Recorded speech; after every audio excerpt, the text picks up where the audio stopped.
सभापति महोदय, मैं इस बिल के संदर्भ में यह कहना चाहूंगा कि देखिए, इसमें एक जो शब्द है वहां से मैं प्रारंभ करना चाहूंगा। उन्होंने लिखा है the spending limits will promote open public visible expenditure and induce honest reporting. अब विजिबिलिटी की जब बात आती है और ऑनेस्ट रिपोर्टिंग की बात आती है, अगर किसी के पास बहुत प्रचुर मात्रा में धन हो तो आज के जमाने में हम सब जानते हैं कि मार्केटिंग, डिस्प्ले और इस अनेक प्रकार की प्रक्रियाओं के द्वारा विजिबिलिटी बढ़ाई जा सकती है।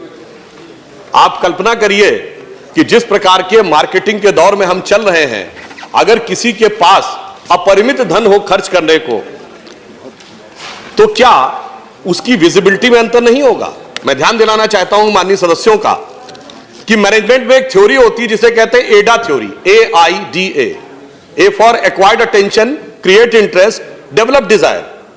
अब अगर आप कल्पना करें कि एक सामान्य कैंडिडेट और एक के ऊपर कोई लिमिट ही नहीं होगी, वो किस तरीके का अटेंशन, किस तरीके का इंटरेस्ट और कैसी कैसी डिजायर पैदा करेगा, क्या यह लोकतंत्र के उन मूल्यों के अनुरूप होगा जहां समान रूप से प्रतिस्पर्धा की अनुमति होनी चाहिए? फिर भी यदि किसी के मन में बात आती है कि धन की लिमिट नहीं होनी चाहिए, तो अभी हमारे निषाद जी ये कह रहे थे कि एक समय था जब बड़े लोग, पैसे वाले, प्रभावशाली लोग ही राजनीति में आते थे। आज समाज के हर तबकों से लोग आते हैं, परंतु मैं इसे एक संयोग कहूं या विडंबना कहूं कि सबसे ज्यादा आर्थिक दृष्टि से संपन्न लोग आपको उन पार्टियों में मिलेंगे जो अपने को वंचित और शोषितों के स्वयंभू मसीहा कहते हैं। सबसे ज्यादा तेजी से 100 करोड़ करोड़ों के मालिक होते हुए आपको उन पार्टियों में दिखेंगे जो कोई किसान मजदूर की बात कहता था, तो कोई गरीब गुरबा की बात कहता था, तो कोई वंचित शोषित की बात कहता था। तो यह भी देखना होगा, इसमें मैं उनकी गलती भी नहीं मानता है। जैसा इंटरेस्ट, जैसी डिजायर, वैसी डिजायर क्रिएट हो जाती है। इसलिए हमारा यह मानना है कि इस प्रकार का विधेयक संविधान की मूल भावना के अनुरूप नहीं है। और मैं अधिक समय न लेते हुए सिर्फ यह कहना चाहूंगा, यह उस पार्टी की तरफ से आ रहा है जहां कभी प्रधानमंत्री लाल बहादुर शास्त्री जी होते थे, जिनके बारे में हम लोगों ने पढ़ा था कि उनके कुर्ते में पैबंद लगा था, तो उन्होंने अपने सचिव से यह कहा था कि कोट के नीचे छुप जाएगा। हमारे देश के 2/3 लोगों को तो यह कुर्ता भी नहीं मिलता है।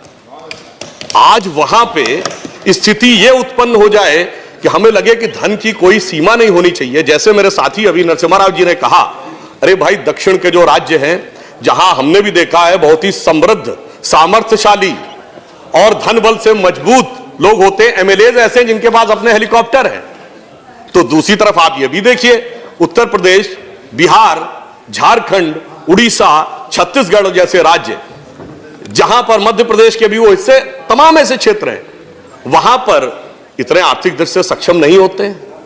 अब मैं सिर्फ यह कहना चाहूंगा कि आर्थिक दृष्टि से यदि हम इस प्रकार की लेवल प्लेइंग फील्ड नहीं रखेंगे तो यह लोकतंत्र के वास्तविक स्वरूप के साथ अन्याय होगा। और वैसे मैं ईमानदारी से कहना चाहूंगा, यह अन्याय संयोग से उस पार्टी के द्वारा आ रहा है। यह प्रस्ताव एक बहुत बड़े कांग्रेस के स्वतंत्रता संग्राम सेनानी हुए थे, उत्तर प्रदेश के बुजुर्ग लोग जानते होंगे, बंशीधर शुक्ल। वो ऑल इंडिया रेडियो में एम्प्लॉई थे और चूंकि स्वतंत्रता आंदोलन में उन्होंने शिरकत की, इसलिए उनको नौकरी से निकाल दिया गया था। मगर स्वतंत्रता के बाद ही उन्होंने जो दृश्य देखा था, उन्होंने देखा कि जिस प्रकार का भ्रष्टाचार और धन का प्रभाव राजनीति में बढ़ता जा रहा है, तो उन्होंने कुछ पंक्ति लिखी थी उस कांग्रेस के लिए जिसका कभी सदस्यता शुल्क क्या होता था, 4 आने। नारा होता था, 1 चवन्नी चांदी की, जय बोलो महात्मा गांधी की। और 4 आने के बाद, जब सत्ता में आने के बाद बदलाव हुआ, तो बंशीधर शुक्ल जी ने लिखा था कि जेल से निकलकर सत्ता में पहुंचे और धन बल में कहां से कहां तक पहुंचे।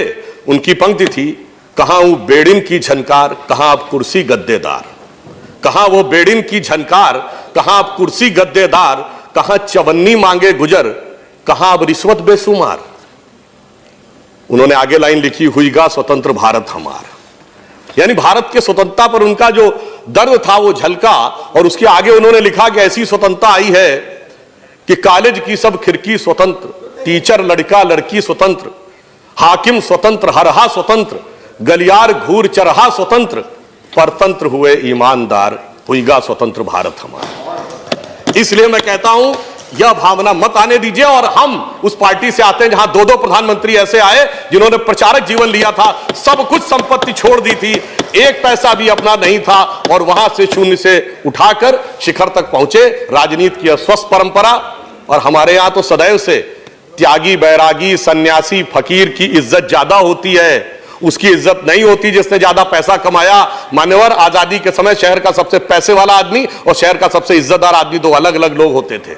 इसलिए यह समझ लीजिए कि मैं सिर्फ यह कहना चाहूंगा, सबसे आगे वो पहुंचता है जो सब कुछ छोड़ देता है, सब कुछ पाकर नहीं पहुंचता है। तो इसलिए मैं अंत में सिर्फ यह कह के बात समाप्त करूंगा, इस विधेयक का मैं विरोध करते हुए कि यह संविधान की मूल भावना, भारतीय समाज की मूल भावना, भारतीय समाज की परंपरा और स्वतंत्रता आंदोलन की परंपरा की मूल भावना के पूरी तरह विरोध में है। यह पंक्ति कह के समाप्त करता हूं, न तख्त तो ताज में न लश्कर सिपाह में है, जो बात कलंदर के बारगाह में है, और जो दिल से देखता है तू बस है वही दुनिया, वो संग खिश्त नहीं जो तेरी निगाह में है। और आगे है, हर मुकाम से आगे मुकाम है उसका, जो बदगुमा अभी आवारगी की राह में है। धन्यवाद। धन्यवाद।